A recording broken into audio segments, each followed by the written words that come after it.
The relationship between President Donald Trump and Turkish President Recep Tayyip Erdogan was fundamentally defined by a paradox of personal rapport versus policy conflict, a rare dynamic in modern US-NATO relations.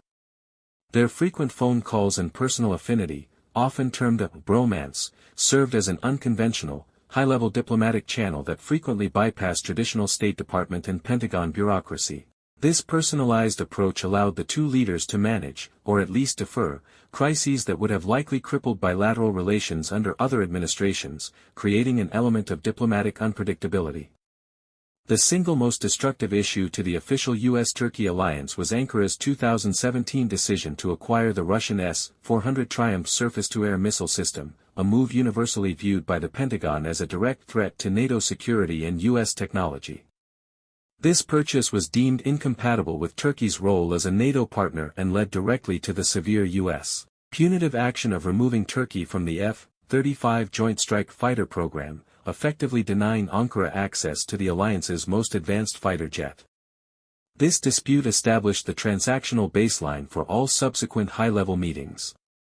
A second major source of bilateral tension was the conflict in Syria, specifically the U.S. military's partnership with the Kurdish-led Syrian Democratic Forces, SDF, which Turkey considers an extension of the terrorist-designated Kurdistan Workers' Party, PKK. In October 2019, following a phone call with Erdogan, President Trump announced the withdrawal of U.S. troops from key border positions, effectively giving Turkey the green light for its military incursion, Operation Peace Spring, against the SDF. This decision was met with bipartisan fury in the U.S. Congress and was widely seen as an abandonment of U.S. Kurdish allies. The Turkish military operation in Syria led to immediate, albeit temporary, U.S. sanctions and threats aimed at forcing a ceasefire and a lasting resolution. While President Trump initially threatened to totally destroy and obliterate the economy of Turkey, the resulting sanctions were relatively limited in scope. Crucially, the crisis was eventually managed through direct talks, not institutional pressure, underscoring the resilience of the personal Trump-Erdogan diplomatic channel in preventing a total breakdown.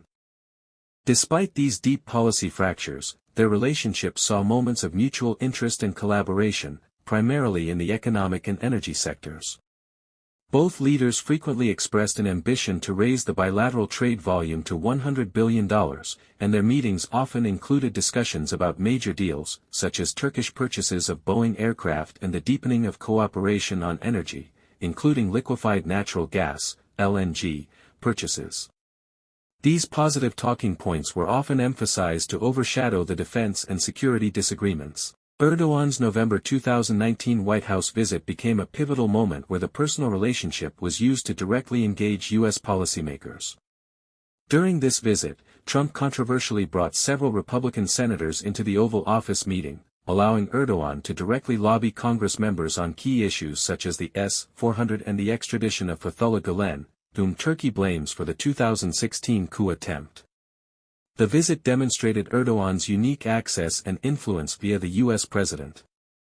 The more recent White House meeting on September 25, 2025, underscored a potential strategic convergence during Trump's current term.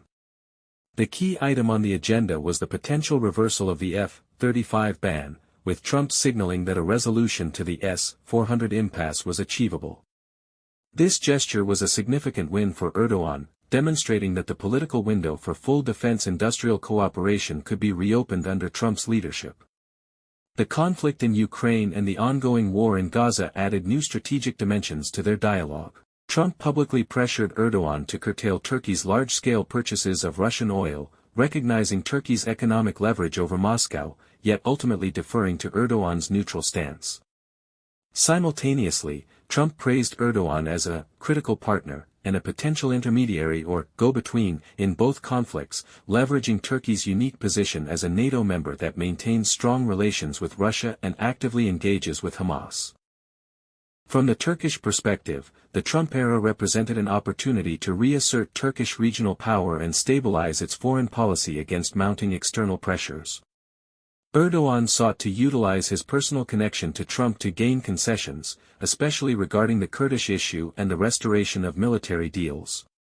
The White House meetings validated Turkey's status as a necessary, if complicated, kingmaker in the Middle East, aligning with Trump's preference for local allies taking greater regional burdens. In sum, the legacy of the Trump-Erdogan relationship is a powerful demonstration of leader-centric diplomacy, characterized by intense negotiation, unpredictable policy pivots, and a calculated risk on both sides. It proved that in the absence of a unified bureaucratic consensus, the personal bond between two strong-willed leaders could sustain a critical strategic alliance through major geopolitical turbulence, even when their core defense, intelligence, and human rights interests were fundamentally at odds.